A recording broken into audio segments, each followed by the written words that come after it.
हमने समेटा है साहित्य के हिस्सों को, मेरे आपके मन के कहते किस्सों को।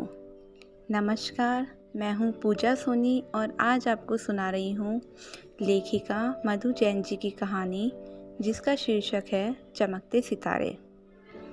सतीश भाई, मैं काफ़ी दिनों से देख रहा हूँ, तुम्हें घर जाने की जल्दी नहीं रहती। काम न होने पर भी तुम ऑफिस बंद होने तक बैठे रहते हो। मैंने उसके कंधे पर हाथ रखते हुए पूछा। उसके चुप रहने मैं बोला, यार कोई परेशानी हो तो बताओ, शायद मैं कुछ मदद कर सकूं। स्नेहिल स्पर्श पाकर भी वह उदासी भरे मन से बोला, मेरी तीसरी भी बेटी हुई।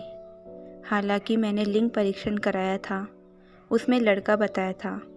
चूँकि लिंग परीक्षण गैर कानूनी है, इसलिए कोई एक्शन भी नहीं ले सकता। तो क्या हुआ, बच्ची तो स्वस्थ है ना? हाँ, वो तो ठीक है, पर अब उसकी पढ़ाई और दहेज का काम खर्चा बढ़ गया ना। तीसरी संतान तो तुम्हारी मर्जी से ही हुई। अब लड़का हो या लड़की, पढ़ाते तो तुम लड़के को भी। रही दहेज की बात, तो तुम किस सदी में जी रहे हो? अच्छा, एक काम करो, मेरे यहाँ चलो, चाय भी पीते हैं और तुम्हारी समस्या का समाधान भी निकालते हैं। ठीक है। अरे दुबे जी, आपका घर तो बड़ा सुंदर और बड़ा है। आपकी तो 4 बेटियां हैं, फिर भी आपने ये मकान कैसे बनाया? इतनी तो हमारी आमदनी है ही नहीं, ऊपर से लड़कियों का पढ़ाई लिखाई। हाँ भाई, वही बताने तो यहाँ लाया हूँ। तुम्हारी तरह मेरी पत्नी भी जब तीसरी बार गर्भवती हुई तो मैंने भी लिंग परीक्षण कराया था।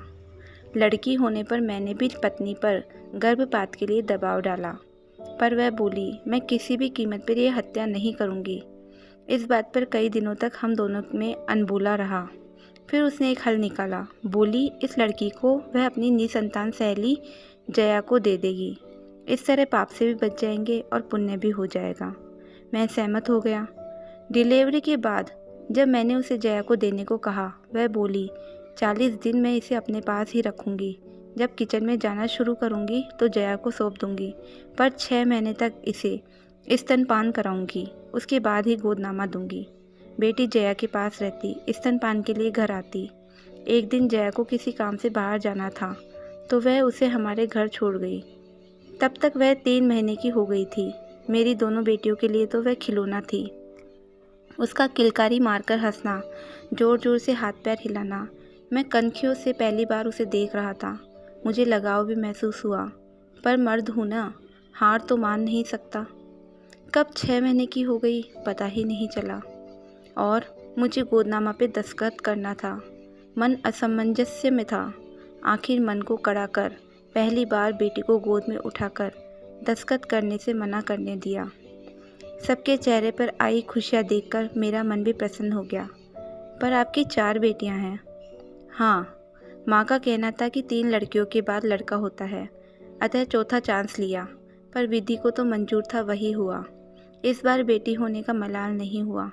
मेरी बड़ी बेटी डॉक्टर है, दूसरी इंजीनियर, उसी ने यह घर बनाया है।